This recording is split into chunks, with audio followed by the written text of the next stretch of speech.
Assalamualaikum warahmatullahi wabarakatuh. Salam sejahtera dan selamat pagi untuk kita semua. Perkenalkan, nama saya Diana Yulia Paula. Saya dosen tetap di Fakultas Ekonomi dan Bisnis pada salah satu universitas swasta di Kota Jayapura, yaitu Universitas Otto Geisler, Papua. Saya mengampu mata kuliah Manajemen Sumber Daya Manusia, Manajemen Sumber Daya Manusia Lanjutan, Seminar Manajemen Sumber Daya Manusia, Manajemen Pemasaran, dan Manajemen Pemasaran Lanjutan. Video ini dibuat sesuai dengan syarat sertifikasi dosen atau SERDOS yang dilaksanakan pada tahun ini, yaitu tahun 2025, dengan melakukan pernyataan diri dosen dalam unjuk kerja Tridharma Perguruan Tinggi, khususnya bidang pengajaran di program studi manajemen. Pada kesempatan yang indah ini, saya akan menjelaskan mata kuliah utama yang saya ampu, yaitu Manajemen Sumber Daya Manusia atau MSDM. Mata kuliah MSDM sesuai dengan disiplin keilmuan saya, yaitu ilmu manajemen.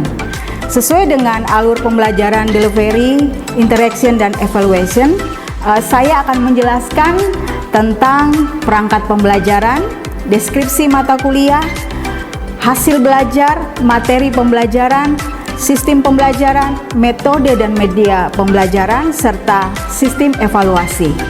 Perangkat pembelajaran yang saya gunakan saat ini yaitu Rencana Pembelajaran Semester atau RPS, kemudian Satuan Acara Perkuliahan atau SAP, Peta Analisis Capaian Pembelajaran, dan kisi-kisi penyelesaian tugas akhir yang adalah format baku yang saya peroleh ketika saya mengikuti Diklat Pekerti pada tahun 2022. Mata kuliah Manajemen Sumber Daya Manusia atau MSDM berbobot 3 SKS dengan tatap muka 1 kali seminggu, di mana dalam setiap kali tatap muka berdurasi 150 menit. Dengan total pertemuan 16 kali pertemuan yang terdiri dari 14 kali tatap muka, 1 kali ujian tengah semester atau UTS, dan 1 kali ujian akhir semester. Mata kuliah Manajemen Sumber Daya Manusia merupakan mata kuliah wajib pada program studi manajemen yang ditawarkan pada semester ketiga. Mata kuliah Manajemen Sumber Daya Manusia akan memaparkan pembelajaran atau pengetahuan tentang fungsi umum dan fungsi-fungsi operasional manajemen sumber daya manusia, di mana harus dilaksanakan oleh seorang manajer dalam mengelola sumber daya manusia. Hasil belajar dari mata kuliah ini meliputi 3 aspek, yaitu aspek sikap, pengetahuan umum, dan keterampilan. Di antaranya sikap meliputi 1. Menunjukkan sikap bertanggung jawab atas pekerjaan di bidang keahliannya secara mandiri. 2. Memahami konsep dan mekanisme dalam melakukan evaluasi program fungsi-fungsi manajemen sumber daya manusia, keuangan, pemasaran, dan operasional. Ketiga, mampu menerapkan pemikiran logis, kritis, sistematis, dan inovatif dalam konteks pengembangan atau implementasi ilmu pengetahuan dan teknologi sesuai dengan bidang keahliannya. Dan yang keempat, mampu berperan dalam penyusunan rencana strategis organisasi dan menjabarkan menjadi rencana operasional organisasi dalam pemasaran, operasi, sumber daya manusia, dan keuangan. Capaian pembelajaran mata kuliah atau CPMK dalam aspek pengetahuan. Pertama, mahasiswa mampu menjelaskan tentang pengertian manajemen sumber daya manusia, pentingnya manajemen sumber daya manusia, peranan manajemen sumber daya manusia, perkembangan manajemen sumber daya manusia, metode manajemen sumber daya manusia, dan fungsi-fungsi manajemen sumber daya manusia. Yang kedua, mampu menganalisis tentang pengadaan tenaga kerja. Dan yang ketiga, mampu mengevaluasi sistem pengupahan atau kompensasi. Dan selanjutnya, untuk capaian yang terakhir adalah aspek keterampilan umum, mampu mengaplikasikan sistem pengintegrasian, juga mampu menerapkan pemikiran logis, kritis, sistematis, dan inovatif dalam konteks pengembangan atau implementasi ilmu pengetahuan dan teknologi yang memperhatikan dan menerapkan nilai humaniora yang sesuai bidang keahliannya. Adapun materi pembelajaran mata kuliah manajemen sumber daya manusia meliputi pendahuluan perkembangan manajemen sumber daya manusia, pengadaan tenaga kerja, pengembangan tenaga kerja, penilaian tenaga kerja, pengintegrasian, pemutusan hubungan kerja atau PHK, dan pemeliharaan. Sistem pembelajaran yang kerap saya lakukan adalah sistem konvensional dengan tatap muka langsung di dalam kelas. Metode pembelajaran tatap muka di kelas ini seperti yang tertuang dalam RPS atau Rencana Pembelajaran Semester mata kuliah ini. Metode pembelajaran yang saya gunakan adalah ceramah, diskusi, dan penugasan. Strategi yang saya lakukan untuk mengatasi tingkat kejenuhan selama pembelajaran di dalam kelas yaitu saya menerapkan metode mikro SKS, di mana setiap sekitar 10 menit pembelajaran saya berikan pertanyaan sebagai evaluasi agar mahasiswa dapat memperoleh beberapa informasi yang utuh yang akan lebih mudah diingatnya. Yang terakhir yaitu sistem penilaian. Berdasarkan rencana pembelajaran semester atau RPS, adapun bobot penilaian terbesar yaitu 30% diambil dari kemampuan kognitif dan afektif mahasiswa dari rubrik penilaian setiap pertemuan, baik itu kuis atau tugas yang dikerjakan di rumah atau take home. Sedangkan sisanya adalah penilaian ujian tengah semester sebesar 20%, ujian akhir semester sebesar 30%, dan absensi serta kedisiplinan atau partisipasi sebesar 20% dengan total pembobotan hasil evaluasi pembelajaran sebesar 100%. Demikian penjelasan tentang mata kuliah manajemen sumber daya manusia yang saya ampuh. Selanjutnya, saya akan menampilkan salah satu contoh rekaman pembelajaran secara sinkronus pada pertemuan keempat dengan topik materi pengadaan tenaga kerja, subtopik seleksi tenaga kerja. Terima kasih.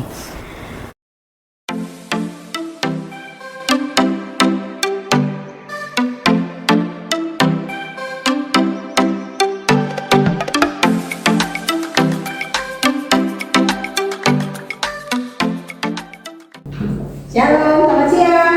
Siang, Ibu. Ya, kita hari ini ketemu lagi dalam proses belajar mengajar mata kuliah apa? Manajemen sumber daya manusia. Sebelum kita masuk dalam proses belajar mengajar di siang hari ini, Ibu minta salah satu untuk maju dan pimpin doa. Julian.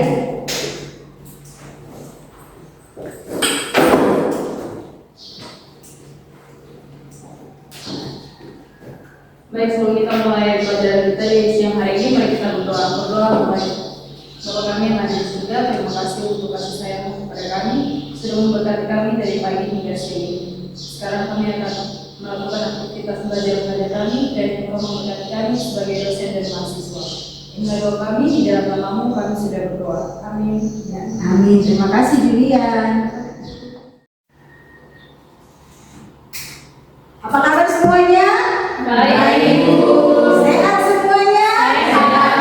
Semangat? Semangat. Ya, kita ada lagi dalam pertemuan proses belajar mengajar mata kuliah Manajemen sumber daya manusia. manajemen sumber daya manusia. Sebelum Ibu masuk dalam subtopik seleksi dan tenaga kerja, Ibu absen dulu ya. Ya, Ibu. Priyeti Hadir, Ibu. Alexius Saputra, Ada Ibu. Julian Rostulus, Hadir, Ibu. Apollos Wenda. Alfa, Ibu. Tidak masuk. Tidak. Terus Michelle Milamele. Hadir, Ibu. Ada. Melani Nama. Hadir Ibu. Kartes. Hadir Ibu. Ya, hadir. Julian Rublesin. Hadir Ibu. Sakit apa ini? Sudah Ibu. Oke, Novela Bonsavia. Hadir Ibu. Oke, ada Febiola Warukante. Hadir Ibu. Penina. Hadir Ibu. Eva Florencia. Mayupau. Izin.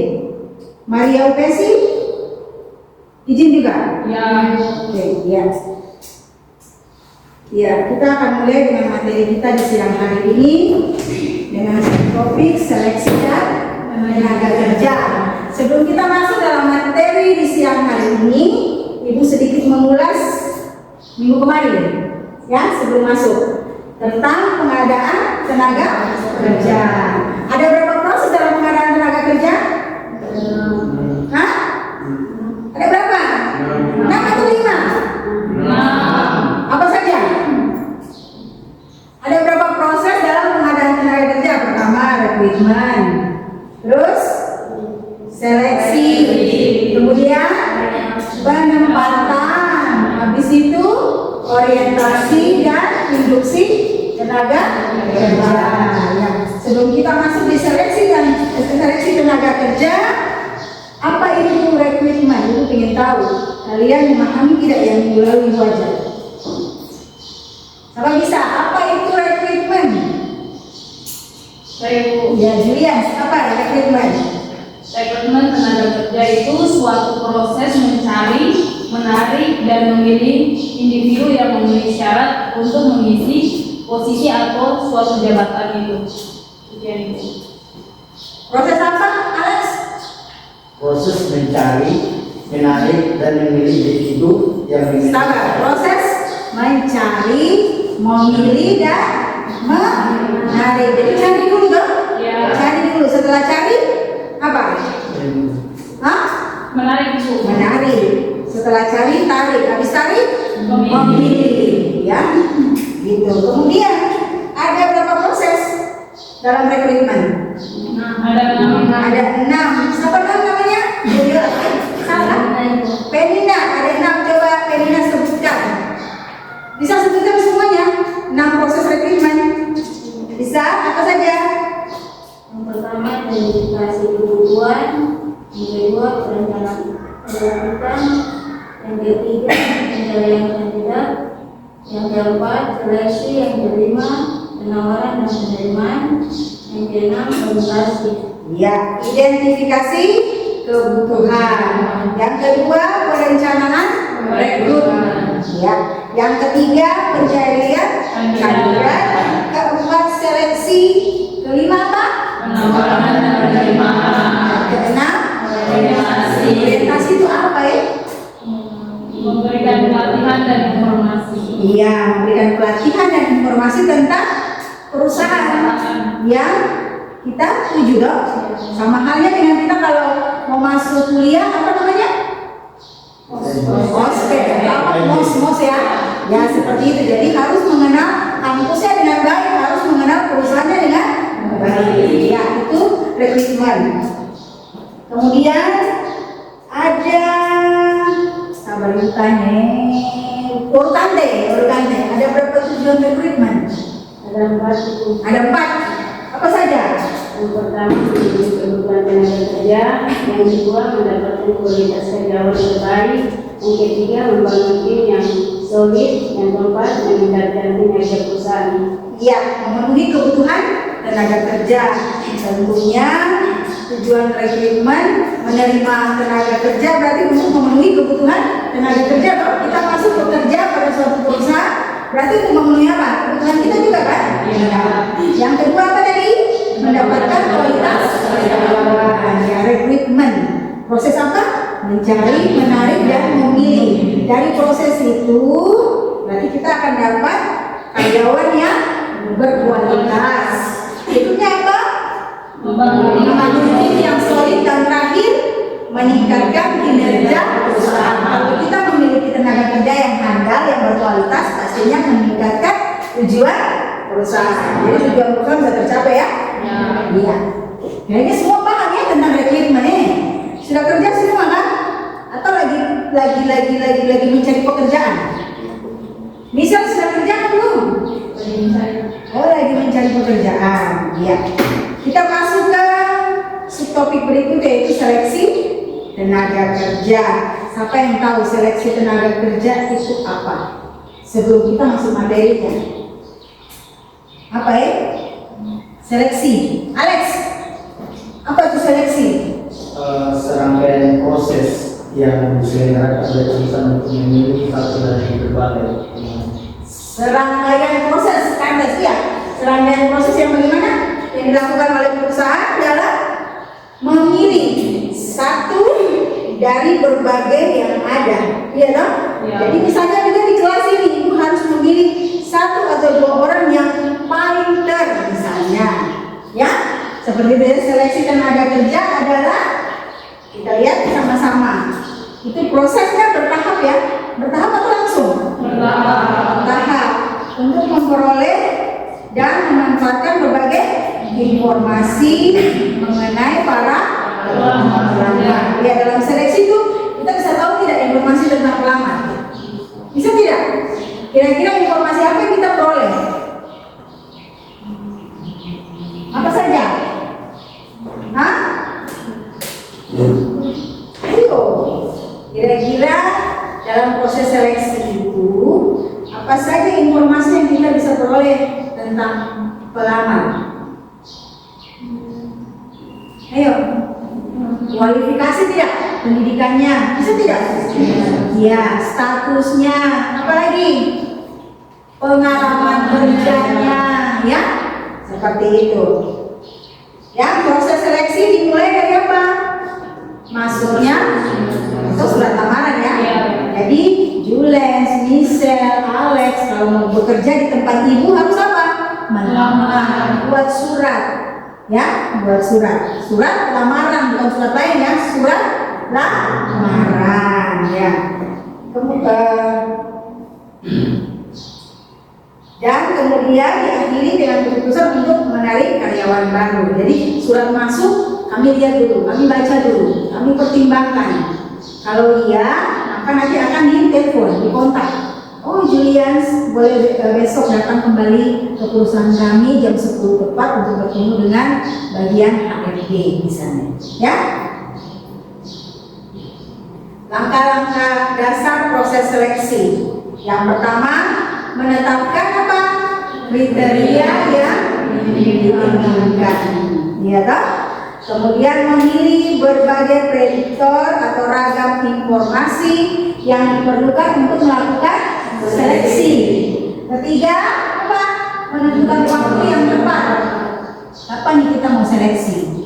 Nah, keempat, mengolah informasi yang terkumpul. Jadi informasi terkait pelamar yang masuk itu kita olah, kita kumpul, kita olah. Kemudian kita ambil keputusan.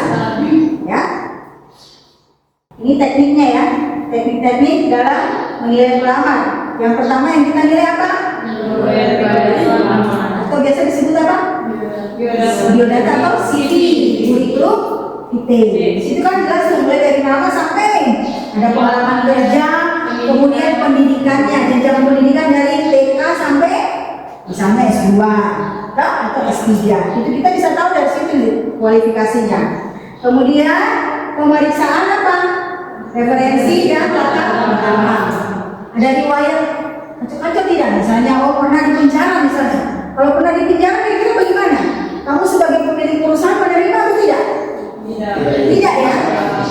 Sebenarnya bisa menerima tapi ada keraguan. Ya, ada keraguan itu hal yang lumrah. Ketiga apa? Tes tertulis. Pernah mengalami? Pernah. Ketika melamar ada tes, ditentukan waktu, misalnya Senin tanggal 7 Juli 2025 jam 10 harus hadir di kantor ABC untuk melakukan tes tertulis. Masuk terus kemudian ada tes tertulis dengan jumlah soal tertentu. Ya, itu namanya tes tertulis. Kemudian simulasi kerja, kemudian pusat penilaian, berikutnya berikutnya wawancara dan tes kesehatan. Tes kesehatan perlu atau tidak? Perlu. Kenapa perlu dalam ini teknik menilai pelamar? Kenapa tes kesehatan diperlukan? Ayo, kenapa? Kenapa kan tes? Supaya tidak menghambat dalam bekerja. Yang lainnya, apa nih, Belina? Novela. Kira-kira kenapa tes kesehatan tuh harus dilakukan atau perlu dalam menilai pelamar? Apa? Julian? Mengurangi resiko dalam kecelakaan kerja itu. Iya, jadi supaya juga tujuan perusahaan bisa tercapai dong. Kalau kita pekerjaan orang yang sakit-sakit, kira-kira bagaimana? Pekerjaan pasti akan lambat. Ya, sudah tahu dia malaria tropika +4 diterima. Kira-kira nanti dia bekerja baik tidak? Kalau sering punya riwayat demikian, pasti masuk 2 hari kemudian yang sedih lagi surat masuk malaria berikut lagi. Iya kan? Jadi mengurangi ya. Demikian tes kesehatan. Kita lihat tahap-tahap seleksi. Ada apa saja? Oh ya, biasa. Hai Gisel, apa kabar? Baik ya. Kenapa kamu mau datang ke perusahaan kami? Oh, untuk melamar. Iya, karena apa? Karena gajinya besar kah? Atau kantornya megah kah? Atau mau membantu perusahaan dalam pencapaian tujuan perusahaan? Kan seperti itu. Ya, berikutnya ada tes kerja, sama kayak tadi, wawancara seleksi, pemeriksaan referensi atau latar belakang, pemeriksaan kesehatan, wawancara dengan calon atasan. Ya, setelah melalui bagian-bagian di bawah, pasti nanti kita ada diperhadapkan dengan calon atasan karena pimpinan yang selalu langsung menilai. Ya, keputusan ada tangan mana? Pimpinan ya. Kemudian tinjauan kerja nyatanya, keputusan penarikan karyawan baru. Kita lihat berikutnya jenis-jenis tes kerja. Ya, ada berapa tes? 4. Tes psikologi, tes pengetahuan, tes kerja, dan tes fisika. Tes psikologi perlu tidak? Perlu ya. Itu mengukur apa? Kepribadian, cara berpikir, nalarnya bagaimana, bisa atau tidak. Jangan sampai dikasih satu kasus tidak bisa memecahkan. Nah, bisa diberikan satu tanggung jawab tidak bisa menyelesaikan. Berikutnya tes pengetahuan. Itu apa? Mengukur kemampuan verbal. Verbal itu apa? Tapi bahwa kalau sekretaris itu harus wanita misalnya. Padahal pria bisa juga? Bisa ya. Terus kemudian harus yang jadi pimpinan itu laki-laki. Padahal zaman sekarang perempuan juga bisa. Jadi itu hanya itu bias pribadi. Jadi kita beranggapan sendiri, ya. Terakhir adalah apa? Nominasi wawancara. Jadi wawancara lebih banyak berbicara tentang kelebihan dirinya. Jadi tidak menggali hal yang banyak dari pelamar, tapi lebih banyak menginformasikan tentang diri wawancara yang mewawancarai. Ya, itu dominasi wawancara. Nih, kesalahan peserta wawancara.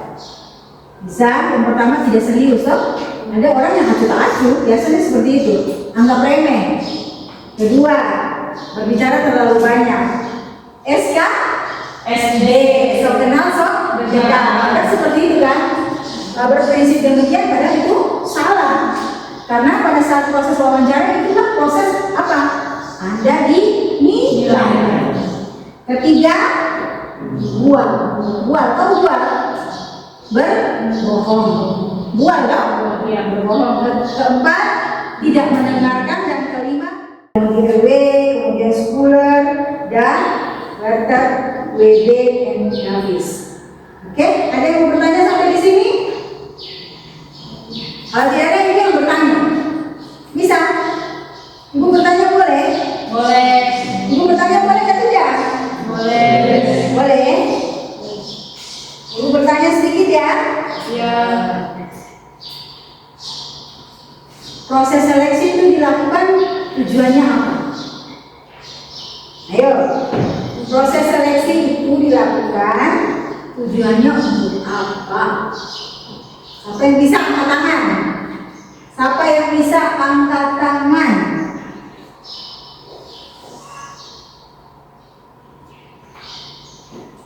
Ayo. Julian lagi. Tidak ada Julian yang lain? Tidak ada Julian yang lain? Ayo coba Julian. Kemukakan pendapatmu. Kenapa? Atau proses seleksi dilakukan tuh apa sih tujuannya? tujuan dari proses seleksi dilakukan itu untuk mendapatkan karyawan baru yang memiliki nilai ekonomis bagi perusahaan. Ya, jadi untuk mendapatkan karyawan baru loh, Ya. yang memberikan nilai ekonomis untuk perusahaan.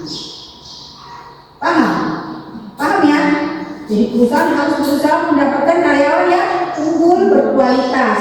Supaya apa? Berimpact ini, memberikan nilai ekonomis untuk perusahaan. Bisa mencapai tujuan perusahaan. Ada lagi? Oh tidak, tadi itu yang bertanya ini. Sudah mengerti semuanya? Paham? Jelas? Jelas kan tidak? Jelas? Bagaimana?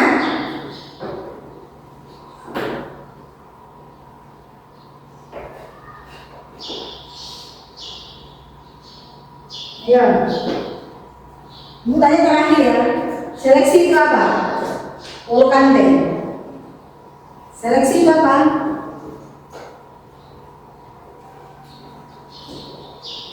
Seleksi itu apa? Mana manis?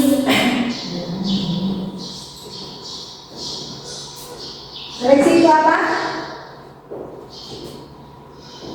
Seleksi itu apa? Polkande tidak bisa? Bisa atau tidak? Tadi ibu sudah terangkan, Bu. Alex. Seleksi adalah proses mencari, memilih, dan menarik. Itu bukan rekrutmen, Bu. Ingatnya rekrutmen. Ayo seleksi itu apa? Ya, kita silakan. Seleksi adalah proses memilih karyawan yang paling sesuai dengan kebutuhan dan budaya perusahaan dari sejumlah pelamar. Iya, ya, proses yang dilakukan dalam memilih satu dari sekian yang ada. Untuk apa? Untuk mencari seorang pelamar Ya, yang berkualitas untuk dipakai pada perusahaan. Ya, seperti itu. Kira-kira sampai dengan materi terakhir tadi semuanya paham? paham Mengerti? mengerti Jelas? jelas. Tidak ada lagi yang bertanya? Tidak ada. Oke, kalau memang tidak ada, Ibu tutup pertemuan kita sampai sekian. Nanti Ibu akan berikan tugas nanti di grup ya, dipantau di grup. Nanti Ibu berikan tugas. Tugas itu dikumpulkan minggu depan. Ya, nanti dikirimkan ke email. Ya, seperti itu. Oke, Ibu tutup pertemuan kita sampai sekian.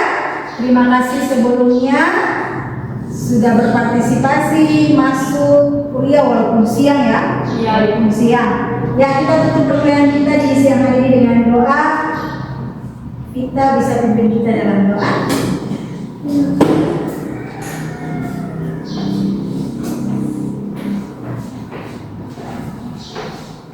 Baik para teman-teman, kita berdoa.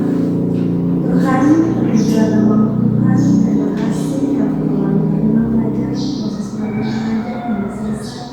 Kiranya pelajaran yang kami telah terima bukan hanya sekedar, tetapi memberikan pengalaman kepada kami sehingga kami mengerti, belajar dan mengenal tentang pelajaran tersebut. Terima kasih Tuhan atas kekuatan yang telah Engkau berikan di kami. Haleluya. Amin. Amin. Terima kasih Vita. Selamat siang semua. Sampai bertemu minggu depan. Ya.